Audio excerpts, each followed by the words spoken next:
नागपुर के नगरी से मैं धम्म दीक्षा ले रहा हूं, जहां पर 69 साल 69 साल आज पूरे हो चुके। बाबा साहब ने कहा था कि मैं धम्म दीक्षा लेने के बाद में मेरा वाला कारवा, मेरा धम्म कारवा आपको बढ़ाना है, आपको लेके जाना है। 69 साल हो चुके, क्या हमने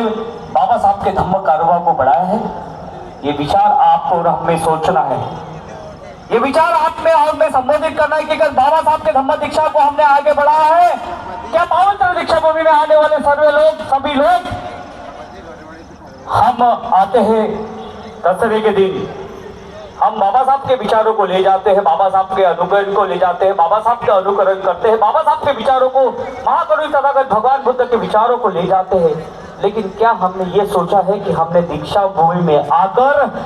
धम्म दीक्षा ली है और धम्म दीक्षा लेने के बाद में हमने महाकरुणी तथागत भगवान बुद्ध के विचारों को अपने घर में प्रदान किया है? आदर हमने आज भी देखा है, चाहे फिर महाराष्ट्र हो, यूपी हो, छत्तीसगढ़ हो, मध्य प्रदेश हो या फिर उसके बाजू के सटे हुए राज्य हो, बाबा साहब का कारवा सबसे ज्यादा साउथ में हो चुका है, क्योंकि साउथ में बाबा साहब को मानने वाले बहुत सारे लोग हैं। हम जब भी दीक्षा भूमि में आते हैं तो बाबा साहब के कारवा को लेकर कर्नाटक राज्य हो, तो बिदर हो, तेलंगाना हो या फिर हैदराबाद हो या फिर उसके बाद में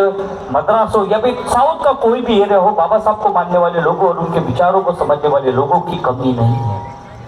हम महाराष्ट्र में रहते हैं, हम मराठी भाषा सुनते हैं, लेकिन मुझे आज हिंदी बोलना पड़ेगा, क्योंकि हिंदी इसलिए बोलना पड़ेगा कि एक ही राज्य के लोग यहाँ आए नहीं है। इस दीक्षा भूमि पर कई लोग ऐसे आते हैं जो कई लोगों को अपने कारवा में बाबा साहब के विचारों को लेकर आते हैं। हम जब भी घर जाते हैं तो बाबा साहब के विचारों को लेकर जाते हैं और बाबा साहब के अनुकरण करते हैं, बाबा साहब के विचारों को हम समझते हैं, क्योंकि बाबा साहब को हम लोग मानते हैं। क्योंकि इस बार हमने कहा था कि विश्व में बाबा साहब के संविधान को लिखने वाला कोई भी मसीहा, कोई भी माई का लाल पैदा नहीं होगा जो बाबा साहब ने